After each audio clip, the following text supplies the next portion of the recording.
La semaine dernière, l'émission Infrarouge était consacrée à l'armée suisse. Et pour les soutiens de l'armée, il y a une urgence, l'effectif. Cette urgence, les communicants du département de la Défense l'ont saisie. Résultat, les opérations séduction s'enchaînent. Terminée la communication poussiéreuse sur fond d'hymne national, la propagande de l'armée suisse est aujourd'hui bien huilée.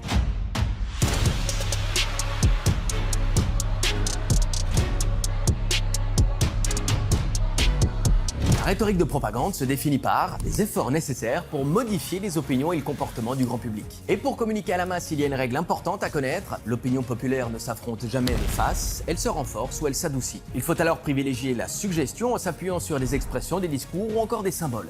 Musique actuelle, format immersif, l'armée suisse a même son propre podcast. Elle travaille dur pour que notre cerveau associe de nouvelles images à l'armée suisse. C'est ce qu'on appelle un processus associatif. L'un des exemples les plus révélateurs en rhétorique de propagande, les torches de la liberté. En 1929, l'industrie du tabac met en place une opération devenue emblématique pour démontrer la puissance du processus associatif. À cette époque, fumer en public était socialement inacceptable pour les femmes, ce qui limitait fortement le marché du tabac. Plutôt que de promouvoir directement la cigarette, celle transforme la signification même de l'acte de fumer. L'industrie du tabac va associer la cigarette à une valeur forte, l'émancipation des femmes. Pour concrétiser cette stratégie, elle va organiser un événement lors de la parade de Pâques à New York. Des femmes sont recrutées pour allumer des cigarettes en public sous l'œil des journalistes préalablement informés. Ajoutez à la scène une formule percutante à servir aux médias, des torches de la liberté, et la cigarette devient un symbole d'émancipation plutôt qu'un simple produit de consommation. De New York à la place d'Armes de Bure, même combat. Une opinion contraire ne s'affronte jamais de face, elle s'adoucit ou elle se renforce.